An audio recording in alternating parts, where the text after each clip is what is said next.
तुम लोग बैच में जानते हो काहे नहीं कर रहे हैं? वो कुत्ता भी लाइक 50% लेकर बैठा था, हमें अनशंड हिने होने हैं वो करता। हम कहीं इसको मोटिवेशन की जरूरत नहीं है। तुम्हारे बैच में जो तेज बच्चा है वो पढ़ लेगा, आज जो नहीं है वो कोई नहीं पढ़ेगा, उसको मोटिवेशन की जरूरत बिल्कुल नहीं है। आज जो प्रीति है उसका भाई पढ़ता है प्रियांशु, तीनों का पी से नाम है। इसकी बड़ी बहन प्रिया थी, प्रीति और प्रियांशु। तो तुम्हारे बैच में पढ़ता ही है तो क्या बताएं, सब ठीक है, ओके है, ओके।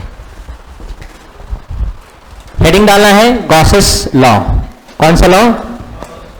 ये पहले हम लोग लॉ समझेंगे, फिर इसका प्रूफ देखेंगे, वो भी दो मेथड से, एक मेथड से नहीं। कितने मेथड से? दो। गॉस नाम के साइंटिस्ट थे।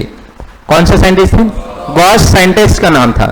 उन्होंने एक चीज को ऑब्जर्व किया, कहानी देखा कि अगर कोई क्लोज सरफेस है, कैसा सरफेस? क्लोज। जैसे सर्कल क्लोज है कि ओपन है? स्क्वायर क्लोज है कि ओपन है? और ये आपका ट्रायंगल क्लोज है कि ओपन है? बंद सतह है कि खुला सतह है? बिल्कुल सारे गलत जवाब दिए, सब खुला सतह है, कोई बंद सतह नहीं। बंद सतह उसको कहते हैं जिसके अंदर हम कुछ नहीं डाल सकते हैं, कुछ नहीं निकाल सकते हैं। सर्कल खींचिए, उसके अंदर दो गोटी डाल सकते हैं, दो गोटी निकाल सकते हैं। तो इस सरफेस ओपन है, क्लोज नहीं है। क्या है सरफेस? बाउंडेड फिगर है, बंद आकृति है, घेरा है, लूप है, सरफेस नहीं है। क्लोज सरफेस मैं तुम्हें बताता हूं, देखो ये है क्लोज सरफेस, इसके अंदर का गोटी हम नहीं निकाल सकते हैं। कैसा सरफेस है? क्लोज। अब इसको निकालने के लिए हमको ओपन बनाना पड़ेगा, तो ये क्या कहलाएगा? Close surface. ये क्या कहलाएगा? Close surface. माचिस की डिब्बी, ये कौन सा सरफेस है? क्लोज। चारों तरफ से बंद है। देखो इसको निकालने के लिए हम ऐसे करेंगे तब जाके निकलेगा, अदरवाइज नहीं निकलेगा। तो क्लोज सरफेस और ओपन सरफेस का कॉन्सेप्ट आपको समझना पड़ेगा। क्लोज सरफेस हमेशा 3D होता है। क्या होता है? 3D, 2D नहीं होता है, 3D होता है। तो क्लोज सरफेस नहीं है, ये स्क्वायर क्लोज सरफेस नहीं है, ओपन है। क्लोज फिगर है। क्या है? क्लोज फिगर है, बंद आकृति है, बंद सतह नहीं है। हाँ, तो बंद सतह कौन है सर? तो गोला, स्फेयर्स, टेनिस ड्यूज का बॉल। किसका बॉल हो गया? इसलिए बना दिया है कि तुम लोग थोड़ा सा समझ पाओ। किसका बॉल है?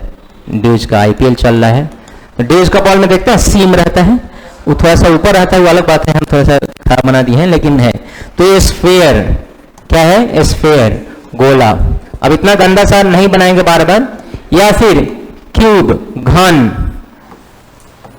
या क्यूबॉइड, घनाभ, ये सब बंद आकृति होता है। ये सब क्या होता है? बंद आकृति।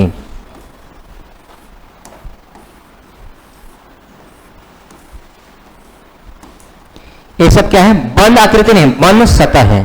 तो गॉस लॉ सबसे पहली बात किसके लिए वैलिड है? क्लोज सरफेस के लिए कि ओपन सरफेस के? ओपन सरफेस के लिए वैलिड नहीं है। तो पहले बात दिमाग में याद रखना है कि क्लोज सरफेस के लिए ही गॉस लॉ लागू होता है, ओपन सरफेस के लिए गॉस लॉ लागू नहीं होता है। पहला चीज हो गया। अब क्या होता है सर ये बताइए, क्या गॉस ने ऑब्जर्व क्या किया था? गॉस ने ऑब्जर्व किया था कि दुनिया का कोई भी क्लोज सरफेस हो, कोई भी, अगर इसके अंदर चार्ज है, क्या है? अंदर चार्ज है, और बाहर भी चार्ज है, Q1, Q2, Q3, तो इससे जो फ्लक्स निकलेगा, क्या निकलेगा? फ्लक्स, और वो भी टोटल, कुल, उसको मैथ लगा के निकालने की जरूरत नहीं है। ये सिर्फ और सिर्फ अंदर जो चार्ज बंद है और एप्सिलॉन नॉट का रेशियो होता है। सिर्फ और सिर्फ किसका रेशियो होता है? अंदर जो चार्ज बंद है, जिसको बोलते हैं इनक्लोज्ड चार्ज। क्या बोलते हैं? तो एक सिर्फ और सिर्फ किसका रेशियो होता है? इसमें कोई दिमाग लगाने की जरूरत नहीं। फ्लक्स का फॉर्मूला ये cos थीटा लगाने की जरूरत नहीं है, डायरेक्ट फॉर्मूला दे दिए कि नेट फ्लक्स का फॉर्मूला क्या याद रखना है? Q enclosed upon epsilon not. बाहर वाले का कोई महत्व नहीं है। अब पूछा गया काहे नहीं है, लॉजिक बताइए, और आप पहले प्रूफ कीजिए कि नेट फ्लक्स का value Q by epsilon not ही आएगा। तो प्रूफ उन्होंने किया, हम लोग भी उनको फॉलो करते हैं। और लॉजिक क्या दिया ये सुनो। उन्होंने कहा कि अंदर जो चार्ज बंद है, इससे देखिए तो लाइन निकल रहा है कि कुछ और हो रहा है? निकल रहा है, निकल रहा है।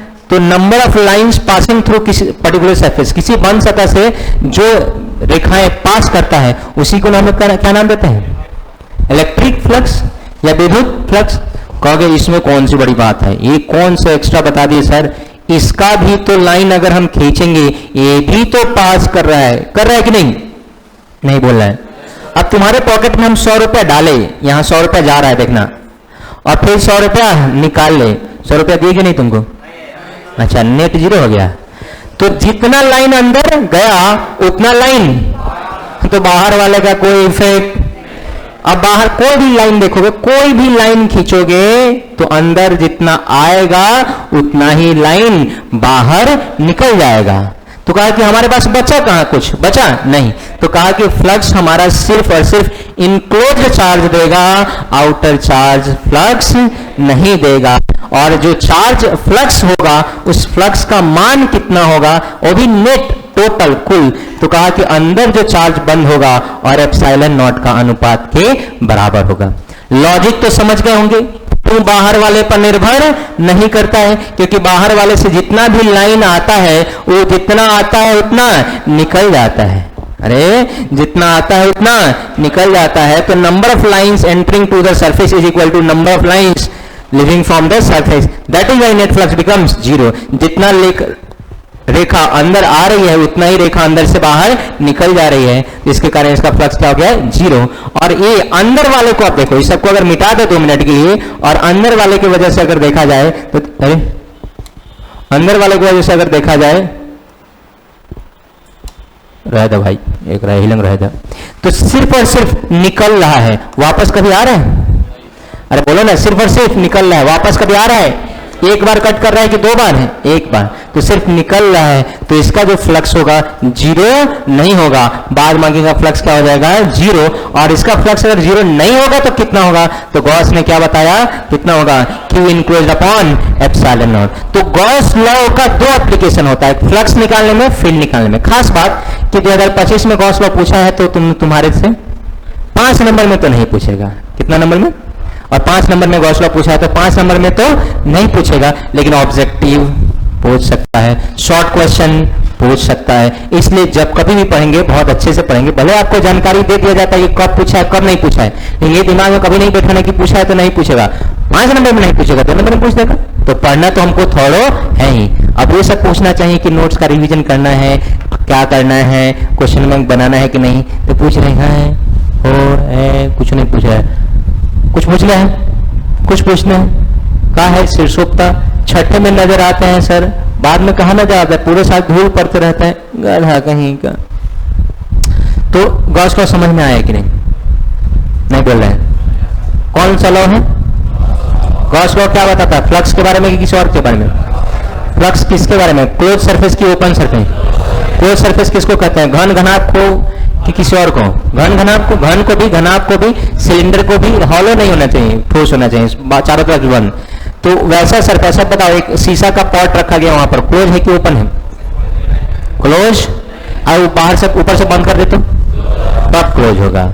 ये देखो तसला, 1D ग्राफ का तसला, ओपन है कि क्लोज है, क्यों, अंदर से, अगर वहीं चारों तरफ से रैप कर दिया जाएगा तो, लेकिन अभी क्या है, तो गॉस लॉ किसके लिए वैलिड है, क्लोज सरफेस के लिए, ओपन सरफेस, ओपन सरफेस के लिए वैलिड। गॉस लॉ क्या कहता है, फ्लक्स के बारे में, किसी और के बारे में, flux through any close surface is equal to, inclose charge पे डिपेंड करता है, अंदर वाले आवेश पे डिपेंड करता है कि बाहर वाले पर, और किसके बराबर होता है, Q बाई एप्सिलॉन नॉट, किसके बराबर होता है, कहने सुनने वाली बात पक्का समझ में आया होगा। अब स्टेटमेंट लिखेंगे और उसके बाद प्रूफ हम लोग कल देखेंगे, स्टेटमेंट पूरा लिखेंगे, लिखे तो नहीं तो ये वो प्रूफ देख ही लेंगे, इसमें कौन बड़ी बात है। लिखिए, according to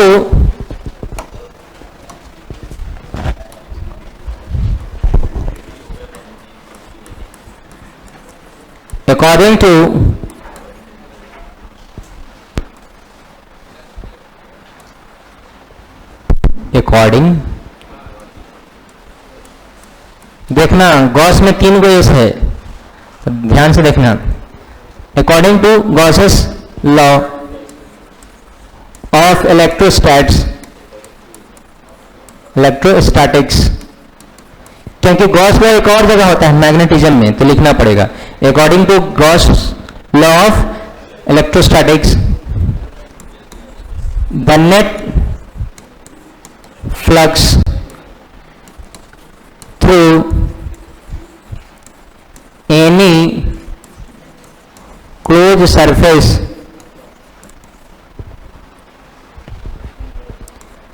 is equal to the ratio of enclosed charge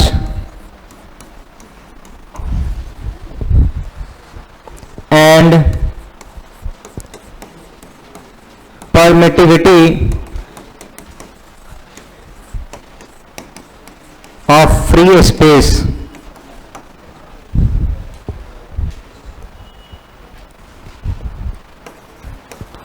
In other words,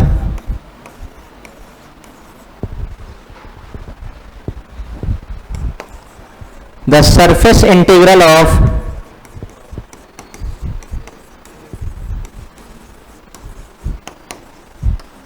electric field for any closed surface थोड़ा सा जूम इन करते हैं ना, कोई दिक्कत तो नहीं है ना तुम लोगों को?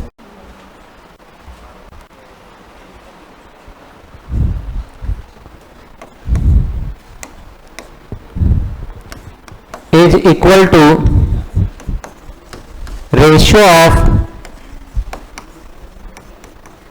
enclosed charge and permittivity of free space.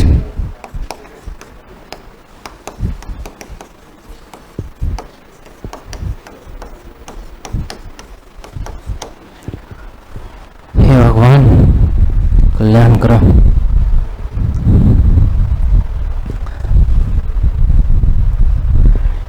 जल्दी लिखो, हिंदी भी लिखना है, उसके बाद डायग्राम बना के तुम लोग जाना है, जाओ जाओ। कल प्रूफ देख लेना, ऐसे वीडियो भी होगा अगर तुमको रुकने की इच्छा नहीं हो तो।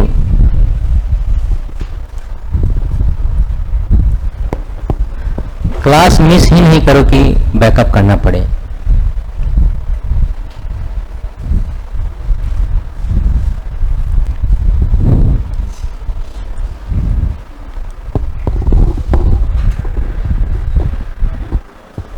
सुबह से हमारा दिमाग दुखा गया है।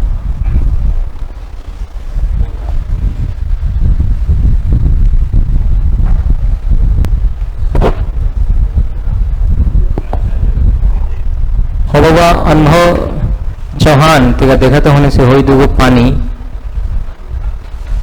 एगो बोतल हुई जिसमें 2 ग्राम पानी हुई लेवा, हाँ फेंक देते तो कैच कर लेती।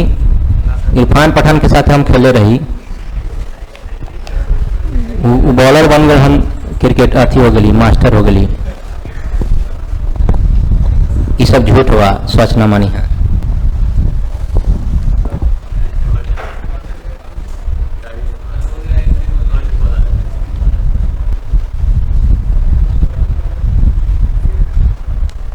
तो बिहान का आबा की ओ बिहान से सेलिब्रेशन ऑन है, हैं? कौन बिहान नहीं आएंगे तो परसों थोड़ी आएंगे, हैं? ईद संडे को है कि मंडे को है? जगह तो जब चांद ना निकली तो कैसे कह देबे? ओ अपन कैलेंडर पे चलेगा। हाँ तो ई कह युक्ति चाहे वो बाप रे बाप हमें ठीक बात। अब हो गया? हिंदी मीडियम वाले लिखे तो हिंदी मीडियम वाले लिखिए, गॉस प्रमेय के अनुसार, कोलकाता की बंद रहेगा, मार के मुंह फोड़ देंगे, पढ़ लेंगे। तो गॉस प्रमेय के अनुसार, गॉस प्रमेय के अनुसार तुम कहां चल जा रहे? English medium. तो डायग्राम क्या लिख ली? बाप रे बाप, एलिजाबेथ इनका घर का नौकरानी रहे, यहीं से इनका इंग्लिश सिखा दे बा, कौन इंग्लिश मीडियम सर आप जा रहे हैं और आप हिंदी लिखवाइए।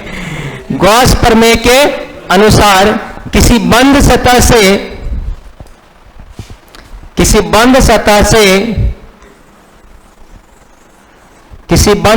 से गुजरने वाली या संबंधित हो, गुजरने वाली लिख सकते हो, चलो किसी बंद सतह से गुजरने वाली फ्लक्स का कुल मान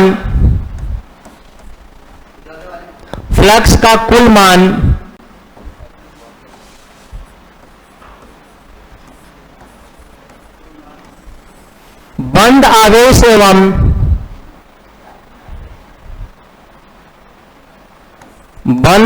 एवं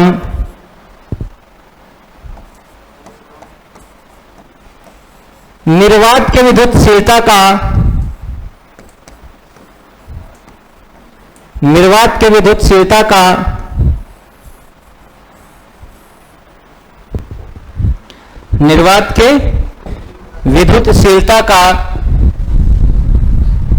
अनुपात होता है।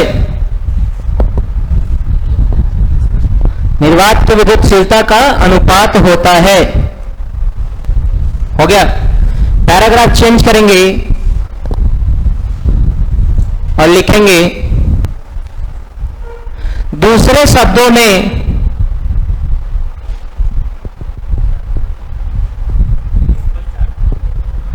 हाँ, EN मतलब इनक्लोज्ड। दूसरे शब्दों में किसी बंद, अरे रुको, दूसरे शब्दों में विद्युत क्षेत्र का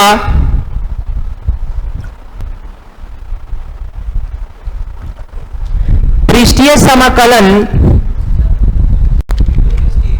सुनिए, दूसरे शब्दों में विद्युत क्षेत्र का पृष्ठीय समाकलन,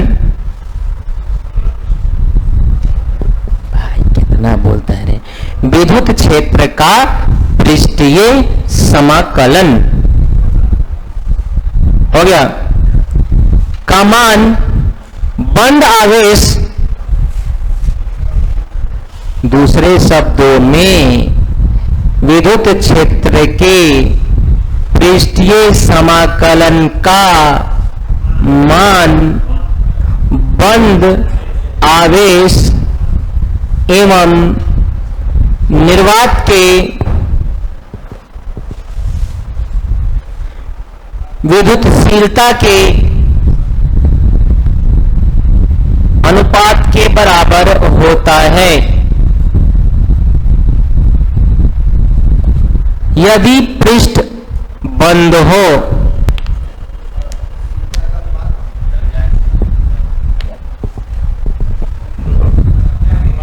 विद्युतशीलता के अनुपात के बराबर होता है। यदि पृष्ठ बंद हो गया। देखिए बोर्ड पर जो दिख रहा है वो तुम्हारे कॉपी में भी दिखना चाहिए। तो जो दिख रहा है वो फटाक से लिख रहा है और कल हम लोग प्रूफ करेंगे कि ऐसे कैसे। अच्छा एक और बात, ये दूसरा समझ में आया कि नहीं, कैसे लिख दिया है? किसको किसको नहीं समझ में आया हाथ उठाओ तो, कि पहले से दूसरा कैसे लिख दिया? किसको किसको नहीं समझ में हाथ उठा दो। अरे नहीं समझ में आया तो नहीं समझ में, हाथ उठा देने क्या जाता है, नहीं ना आया? फ्लक्स का फॉर्मूला बताओ। हाथ उठाओ, हाथ उठा ले रहा, हाथ उठा ले रहा, हाथ उठा ले रहा, फ्लक्स का फॉर्मूला बताओ। हाँ जनरल फॉर्मूला, जनरल फॉर्मूला कौन याद करेगा? आप जाके अपने कॉपी में देखिए, फ्लक्स का जनरल फॉर्मूला लिखाया गया होगा integration of E dot dA। ये वक्र सतह के लिए होता है कि किसी और सतह के लिए? तो हमको कैसे पता चलेगा कि भाई वक्र है कि सीधा है? तो हम जनरल ले लेंगे। तो जनरल यही है, फ्लक्स का ही फॉर्मूला है। गधो याद रखना, ये इसमें लिख लेना, नहीं तो एकदम बहुत बकलोल है सब। फ्लक्स का ही फॉर्मूला होता है integration of E dot dA। ये किसका फॉर्मूला होता है? फ्लक्स का। तो बस फाई के बदले ही हम लोग ये लिखे हैं, कोई अलग से नहीं लिखा गया है। इसीलिए तो इसका दो स्टेटमेंट है, तो दो एप्लीकेशन है। बैठो बैठो, दो स्टेटमेंट है तो कितना एप्लीकेशन है? ये निकालने में आएगा फ्लक्स काम, और ये काम आएगा फील्ड निकालने में। क्या निकालने में? फील्ड। तो फटाक से लिखिए, प्रूफ हम लोग कल देखेंगे, क्योंकि आज थोड़ा सा भाषण में राशन ज़्यादा बटा गया और आप लोगों का पढ़ाई मुश्किल से 15 मिनट चला है, तो सॉरी फॉर दैट। लेकिन अब कल से थोड़ी होगा, अब कल से तो लगातार पढ़ना ही है, बीच बीच में थोड़ा सा मोटिवेशन भी चाहिए, ठीक लगता है।